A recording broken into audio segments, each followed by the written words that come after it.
All right, y'all. Welcome back to Dead Spot Podcast. We're here with another episode. Listen, we will be starting a new series. This is the first episode of my series, Real Talk Tuesday. So, yes, I will be still doing sporting podcasts and things like that, and my daily sporting reels on Instagram. Those will still be taking place. But my pod was never supposed to just be a sporting podcast. It was supposed to be a podcast that has sports, but also touched on real life topics and different things that we faced as a people, as individuals, just stuff like that. So I wanted to kind of bring that back. And every Tuesday moving forward, I want to touch on some real life topics. Some things are going to be just related to black men. Some things will be related to the black community. Some people are just in general. Some's going to be around parenting, accountability, just different things like that that we sometimes lack at as a whole. So it's the first episode today. I'm kind of get a little personal and talk about different things that I've dealt with that I've had a hard time kind of processes and did different things that way I went about it. And we gonna just see how this go. If y'all like this,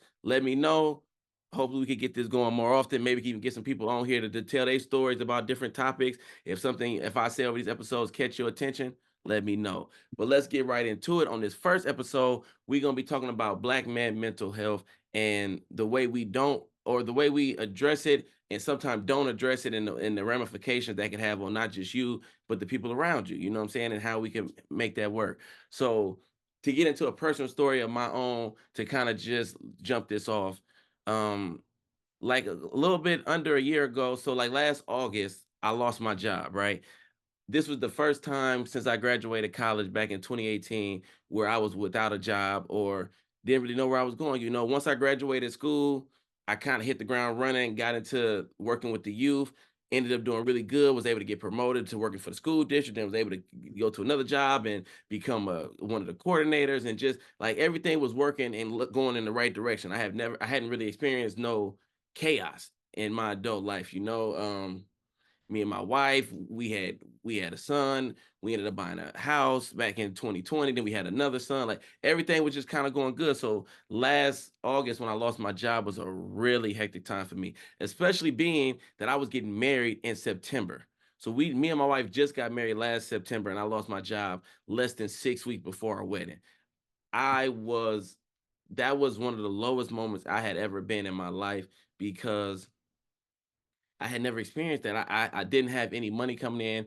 We had our big day coming up. We had already spent all of this money. We had already did all this, all the invitations was out. So it was a crunch.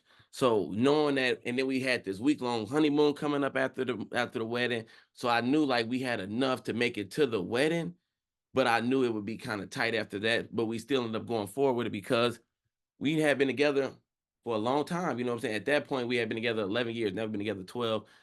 We had been working for this. We had earned saved up. We had did what we had to do. So I didn't want to let that hardship like overlap that. So we just went on and we went on with our marriage, got married, had a great time. Beautiful. Super excited we did. And we went through our honeymoon and all that. But times got really tough after that.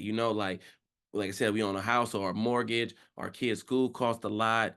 So I went through a really rough patch in like let's say like October, November, December, where I was just like, what am I doing? Like it was hard for me because I for the first time I wasn't able to, along with my wife, help provide for the family. She had kind of took on majority of the financial support in our household. I was getting unemployment. This was the first time I'd ever get unemployment. I didn't know you only getting you know what I'm saying, like $900 every 2 weeks. That was way less than what I was used to making. So I had a lot that was just mentally messing me up. And as a black man, a lot of times I feel like we aren't really taught and trained on how to like express our emotions, you know what I'm saying, and how to talk about different things. So outside, I'm like, oh yeah, man, it's all good. Like I ain't got no job, but I'm looking, it's gonna work out. But deep down inside, I'm crushed. I'm devastated that I'm not being able to be the man that I'm normally am. You know what I'm saying? And a lot of those times when you don't express yourself and you're not telling people how you feel and different things, you end up taking it out on the person that's there for you the most. So like me and my wife, we hardly ever argue. Like over our course of our time, like we don't do a lot of arguing. We have got to the point where we talk through a lot of our stuff, and it's like if she got a problem with me, she bring it to me, I bring it to her. We don't talk to other outside people. Like we keep all our stuff in house. But I could find myself over the course of the months where I wasn't working and I was getting down on myself, taking out my anger on her in different ways. Like, like she might say something around the house and I'd be quick to snap at her. And I had to catch myself because that wasn't right. Like, what I'm saying? She wasn't doing nothing but being supportive. She had never threw in my face that I wasn't working and that she had to take on more of the load during that time when I wasn't able to help out or nothing like that. She did what a real stand-up woman was supposed to do, and she held it down while I was trying to get back on my feet. And yet here I am, down on myself, feeling bad about my situation, feeling like I was wronged, and all these different things. And instead of just expressing that and expressing that, no, babe, I'm not okay. And I'm just like, I'm pretending that I'm doing okay with this. And that's why I'm being snappy. And that's why I'm going through these different things. And I really feel like that's hard for us because we you so taught that, hey man, toughen up, bro. Like it's okay. Like, don't cry about that. Don't feel how you feel. And that's just not healthy. As like, man, I'm talking to you specifically because we have this problem. Stop burying stuff down deep. Express yourself. I done got a lot better at now. Like, if I'm feeling some type of way about something, or if I'm sad about something, I'm gonna make a phone call, or I'm gonna talk to my wife, or I'm gonna talk to one of my best friends, or my little sister, or my mom, or whoever is I feel like can give that's around at the time that can listen. That's what's important because if you don't express it and get it out, it's gonna come out regardless. It's just not gonna come out in a way that's gonna make people want to help you. You know what I'm saying? If I hadn't have caught the way that I was acting and just kept snapping at my wife and kept being mean and kept just doing that's not normally me, then after a while it becomes I want to help you to do I even still want to be around to deal with this toxicity that you are now bringing into our relationship, which we haven't never really dealt with. So I had to do soul searching on my own self and say I needed help. Like honestly, as individual, I'm somebody that's used to being pretty good at things or being able to hold things down myself, like for a lot. Like, like I've always had support. My mom has always been super supportive. My little sister, we always had each other back. But I've been able to take on things. I'm the oldest child, so it's like, a lot of things I had to experience first or go through and just kind of figure it out on my own as I was going through. Like being a kid that went to the private school and going to college, I was the first person in my family to go to school. So just navigating that and I handled all of that okay. So being to this point where it's like I really didn't have no control over what was going on was scary. I couldn't like dictate what my next step was gonna look like. And anybody that know me in real life know I'm somebody that I like to be 3, 4 months, 5 months, 6 months ahead in my thought process. So like the way we even do our bills, it's like we in July right now. Normally, if everything had never went wrong with my job and stuff, we would already have July bills paid, and my mind would be in October somewhere, figuring out like what that money looked like in order to keep just to stay ahead. So like being the forward thinker that I am, like having to really just sit in what was going on and deal with the fact that no, you're not the same person right now. No, you don't have the same resources and things like that. You got to find a way to let that out. You got to find an outlet and just doing different things or like find a hobby that you could that because it's like when you working, you leaving for the day, what I'm saying, you getting your time out to yourself, away from your family, away from just different things. But now you sitting at home, you constantly having time to dwell on stuff that's sad or stuff that's going on. And it's just like you could really get low on yourself. I had never like I was starting to feel like I didn't have as much of a purpose because I wasn't able to do the stuff that I normally was able to do. But I had to realize that as a husband, I still had a bunch of roles that I could fulfill that would make me valuable in my household. As a father, I still had every role. You know what I'm saying? My kids, at the end of the day, you need money to pay your bills and to take care of things, but your kids don't care about how much money you make. Your kids don't care about what you bringing in. Are you still showing up? So even though on days that I might have been sad or feeling down on myself when it was time to go pick them kids up, I found comfort in knowing they still think I'm Superman. They still think that I'm the dad that's gonna take care of everything and have their back 100%, which I always will be. So being able to go in the backyard and play with them and just see how carefree they was, you know what I'm saying? Um, I really appreciate my wife just holding me down. Like I said, never once, even on days where I was being grumpy and a grouch and super hard to deal with. It was never like, oh well, you doing this and I gotta take care of that. You know what I'm saying? I don't know how I would have been able to process that and how worse that would have made it for me because it's like, yeah, that's not comfortable situation for me to be where I'm kind of like, just kind of sitting back and she just taking on all of the load. So I appreciate that. My family, they stepped up and helped in a lot of different ways, in ways that I wasn't, even though I know how close knit of a family we is, it's not a way that in which I had been really needed. So I didn't like know how to ask for that right help. But they stepped up and they helped me make it through. You know what I'm saying? So you have to rely on your people. You have to be able to say it's okay. You have to, and I even admit one of my best friends, Joy, she called me one day and we were just talking. And I just was like, Joy, I'm just not feeling like I feel real low today. And she like, what you need from me? And I'm like, really, I just need somebody to listen to me vent.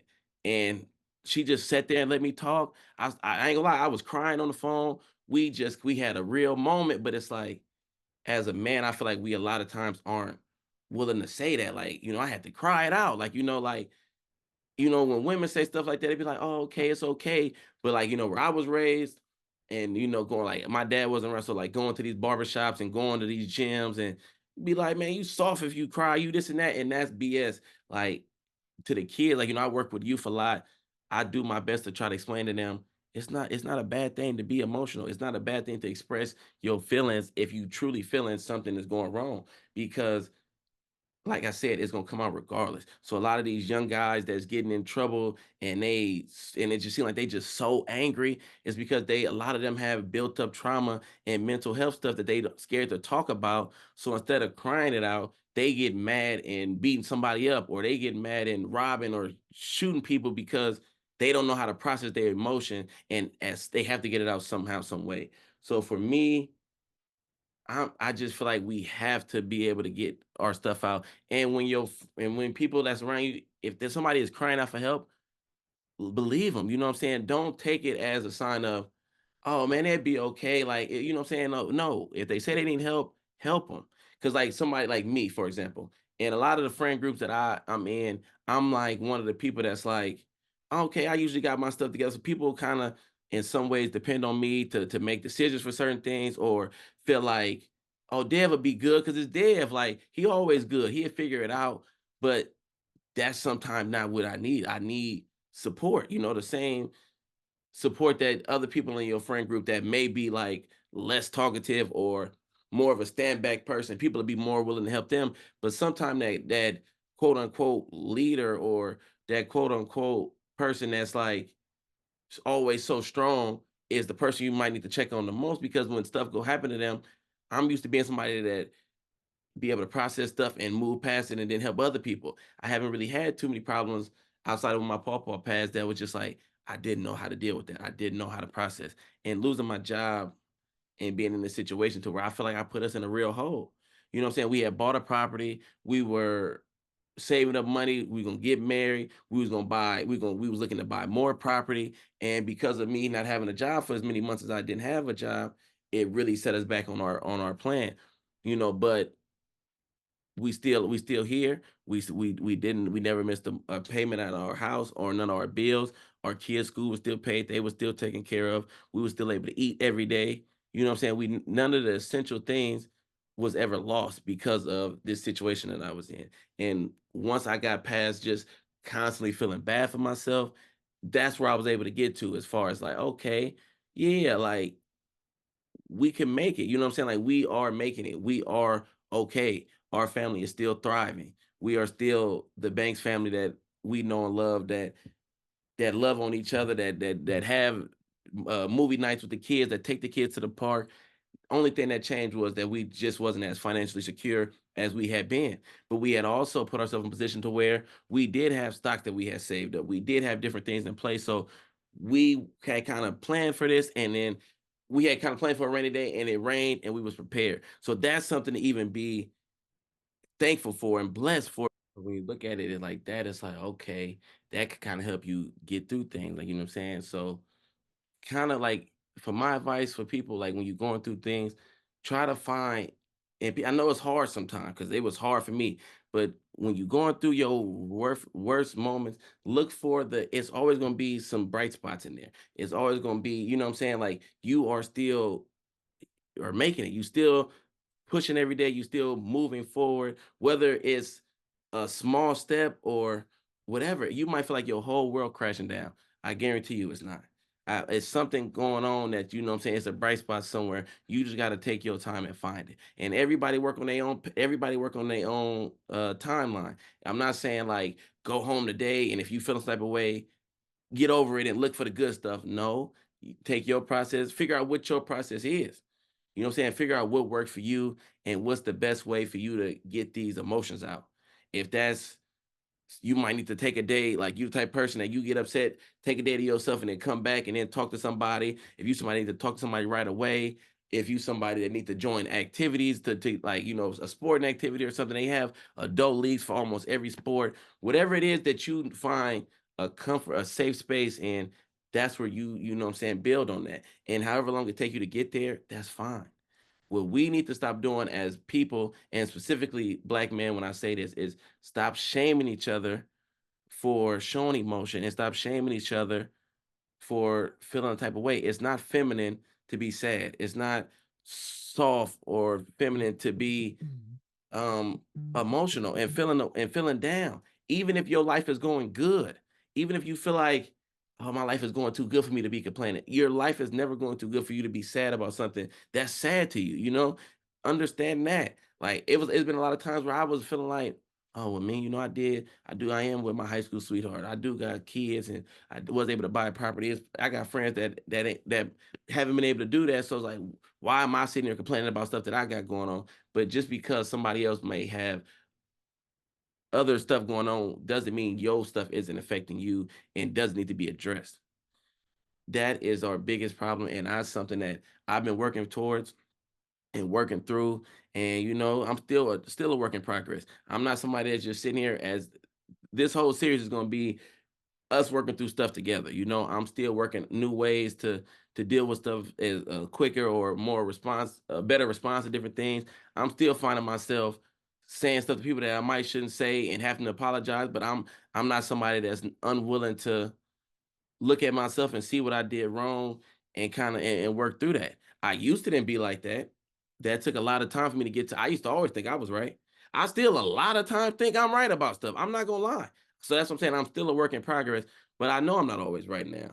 You know, I know sometimes I could come off the wrong way, or I could just be in the mood and get snappy with people, or whatever the case may be. So like you know, this one is almost over. It's just a quick episode to kind of get us into into these series, but I just want you to know that it's okay to not feel your best. It's okay to feel down. It's okay to even be depressed, but it's not okay to just stop in your tracks and give up. It's not okay to not continue to look for new ways to deal with the things you're dealing with because I promise you, it's always light at the other end of the tunnel. It's all days, things is gonna turn around. You know what I'm saying? In the months where I didn't have no job, I could look at a few different things that went really good that I could hold on to. That it's like it got me through, and now I'm back working. Now you know we still trying to get back to where we once was, but we made it through that dark path and now we on the other side. And like I always say, you know what I'm saying, embrace the dark days in your journey because the dark days in your journey is what make for the story. The dark days is what make everything sound good. And like they always say, we wouldn't know what good felt like if we didn't experience the bad. So don't be so quick to give up on yourself, no matter how long it takes. Take your time and take your process. You could be dealing with the exact same thing uh this person could be dealing person A could be dealing with the exact same thing as person B. Person B might work through it in a month. It might take person A 3 months. It does not matter. We talking. This is your life. This is your journey. And all I can ask is that you don't give up. We just keep moving forward. And this is stuff I tell myself. Like, oh, I just feel like, man, I give up. Like, I'm not gonna keep applying for jobs and looking for jobs. Like, I'm just gonna just whatever, just try some other stuff. But it's like, no, stay with the grind, stay down. And like they say, stay down till you come up, and it'll always turn back in your favor. As long as you keep your faith, keep believing in yourself, keep believing in your support system keep pouring life into you, you gonna be okay. We gonna make it, and mental health is a serious thing in our community, especially because it's something that we don't really address that much. So this is just like an opening intro episode. We definitely will be having more talk about Black mental health. Hope to have some people on to talk about different stuff they went through. And I got other stuff that I could touch on. Like, I said my pawpaw passed. That was a huge thing. I don't want to get into all of that right now because that could be a whole episode on its own. But I just want to say I'm here to touch on these different topics. Let me know if there's topic that you want me to touch on, or even elaborate more on. Like I said, no episode is just a one-off thing. So just wanted to kind of come on here and share that. Like life ain't always good over here at the Banks family, but it's always good over here at the Banks family because we make it so. We always, or we at a place now where it's like we looking at the positives, no matter how dark things, because we didn't got pitch black dark and we done made it out of that. So once we on the other end of that, we know we could just about make it through anything that they throw at us. So at the end of the day, even though it was a rough patch, it was a patch that's going to pole vault us into wherever God got for us moving forward. So that's what I want to say. Stay down till you come up. Love everybody. We out. Peace.